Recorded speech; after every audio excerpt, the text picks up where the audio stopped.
Welcome to the Success in Africa podcast with Dr. Modupe, your weekly dose of leadership vitamins to make you successful in Africa.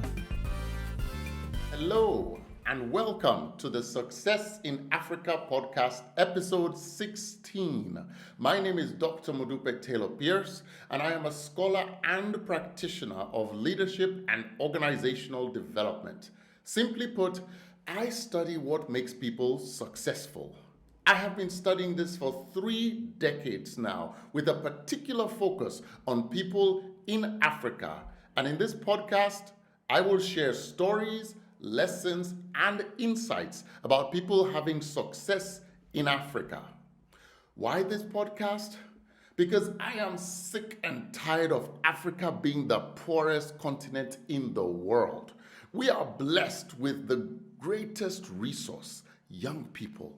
Africa will soon have the largest number of working age people in the world. And when these people achieve success, watch out. Africa's wealth will be unparalleled. Why? Because I don't know of too many Africans whose dream it is to die poor.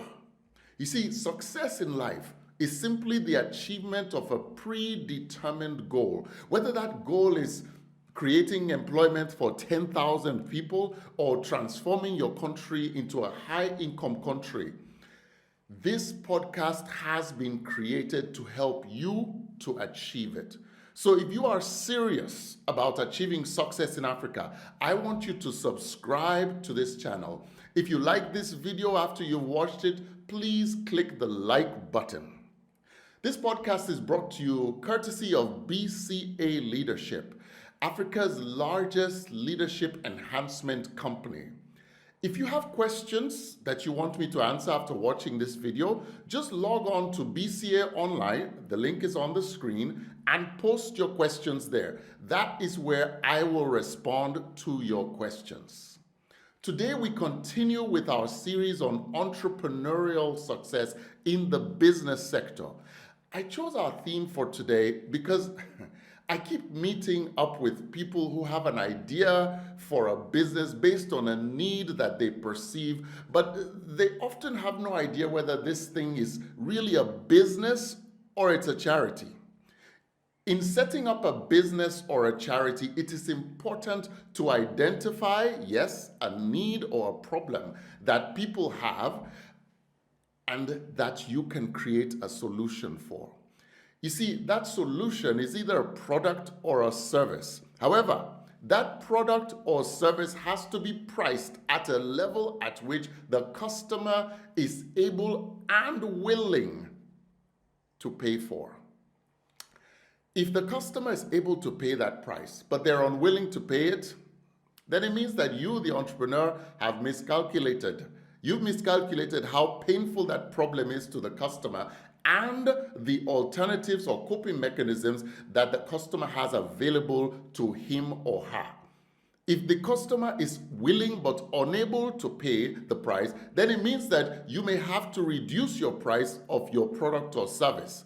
However, if the cost of producing that product or service is such that reducing your price means that you will be selling it at a loss, then what you have on your hands is a product or a service that will be produced by a charity and not by a business.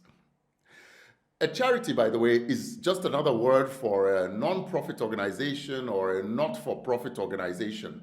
A non-profit organization is an organization which, just like a business, it produces a service or a product that solves problems for its beneficiaries. However, unlike a business, the non-profit does not get its revenues exclusively from the sale of its products or services or from the beneficiaries of the products or services. The non-profit raises funds from donors to subsidize the cost of its products or services so that the beneficiaries have access to it at a cost that they can afford to pay. As an entrepreneur, you can create a new business or a new non-profit organization, and there is nothing wrong with creating a new non-profit. However, there is a lot wrong with thinking you are starting a business when in reality, what you're establishing is a non-profit, and vice versa. because the methods of raising the money that you need to establish and grow the two different types of organizations will be different. There are lots of excellent non-profit organizations in Africa. For example, churches, mosques, libraries. There are also some industries in which some of the organizations are non-profit and some are for-profit. For example, schools, universities, hospitals. You see, and then there are industries like banks, supermarkets, and extractives, which are typically for-profit. Although there are some banks that are not for profit. For example, credit unions. So what is important, frankly, is that at the start of your venture, you must decide whether you are embarking on creating a charity or a business. Let me tell you about an entrepreneur who had to make such a choice. Cyrille NKontchou is a Cameroonian entrepreneur who attended public school in Cameroon. And then later, he received his university education in top universities in France and in the United States. Through his experience of receiving education in 3 different continents, he gained an appreciation for the power of high-quality education and the advantages that it provides in finding, frankly, a job with a high-paying salary. He recognized that access to world-class university education opens doors of opportunity and recognized that if his father had not been posted to France when he was a teenager, he may not have had such an opportunity.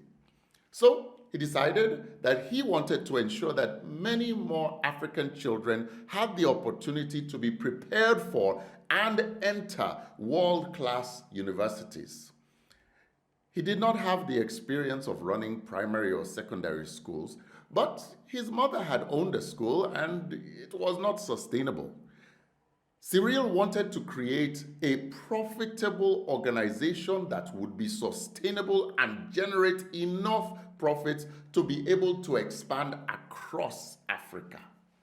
Knowing that many schools in Africa are not profitable, he decided to leverage his experience as a business and financial expert and seek the data to find that sweet spot for creating profitable schools in Africa. He commissioned a study through some of his networks at the Massachusetts Institute of Technology to investigate this potential educational business opportunity to find out if there was a need, how many people and what kind of people had the need, and frankly, what those people would be willing to pay to fill that need. His research and data-seeking efforts paid off. He discovered that in Africa, there are millions of middle and upper class parents who are willing and able to afford $3,000 a year for world-class primary and secondary school education for their children that would prepare their children for admission into the world's best universities. This price point was a sweet spot where his school would not be competing against schools in the West, but would compete favorably against local schools, especially on quality. Not only did Cyrille get the research and data that he needed in order to know what part of the market to target and also to know his price point, but he also received data about whether this service could be provided at a cost below this price point and under what conditions it would be provided. The research results were so compelling that Cyrille even recruited one of the researchers, Eric Pignot, to start the school with him. Eric was excited to implement the results of the research he had done, and together with Cyrille, they started Enko Education. By leveraging Cyrille's ability to attract venture capital and Eric's operational excellence, The co-founders created a service that could offer world-class schooling and make a profit at a price point of $3,000 a year. By leveraging technology and economies of scale, they were able to ensure that the systems and structures they put in place for the first school could be leveraged for use in the other schools as they opened in other countries, thus enabling them to spread the foundational and overhead costs over a large number of children and therefore reduce their cost. Today, 10 years after Enko Education was formed, Enko is a network of 15 schools located in 9 African countries with over 6,000 students enrolled.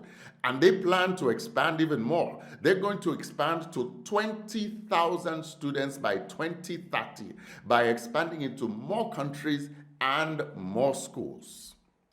The graduates of Enko have gone on to pursue university education at the world's best universities in Europe, in North America, and in Africa. There are 3 main lessons that we can learn from Cyrille NKontchou's experience with Enko Education. First, do your research. Let me say it again. Do your research. To start a new business, Cyrille wanted to know whether what he had on hand was a charity or a business, and for that he needed to do proper research to find out what the market looked like for the service he wanted to provide. Too many entrepreneurs try to do business in Africa based on intuition or anecdotal data, and they suffer the rude awakenings when they discover that the assumptions on which they built their business are not standing up to the hard scrutiny of real life. This is an expensive mistake to make. To know whether your amazing idea is the foundation of a successful business, do your research.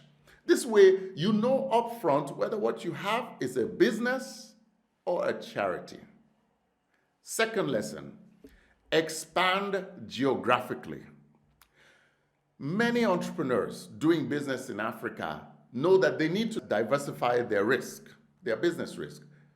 But they are so afraid of doing business in another country that when they have established a successful business in one country, guess what? They try to diversify by going into a new business in another, in the same area. This is the mistake that Olusegun Jaji of Sea Coach made in his sea transportation business, much to his dismay. You can learn more about that. Just watch episode 5 of the Success in Africa podcast. You see, what Cyrille's experience teaches us is that it's actually easier to learn new geographies than to learn new industries.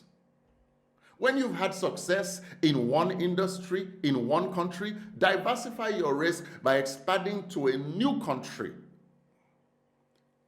Third lesson, partner with people who are smarter and more knowledgeable than you. Cyrille did not look at the age or the skin color of Eric Pignot when he saw Eric's work product. He knew that in Eric, he had someone who knew more about education than he did, and he lured Eric to Africa to start the business with him. Together, they achieved far more than either of them could have done or achieved by themselves. 3 lessons to learn. This brings us to the end of our podcast today. I look forward to reading your comments and feedback about this podcast. Remember the 3 lessons. Number 1, do your research. Number 2, expand geographically. Number 3, partner with people smarter and more knowledgeable about the business than you. Don't forget to subscribe to this channel and like this video. Tell your friends about it. Together, we can transform our beloved continent. See you next week. Tomorrow belongs to those people who prepare for it today. See you next week.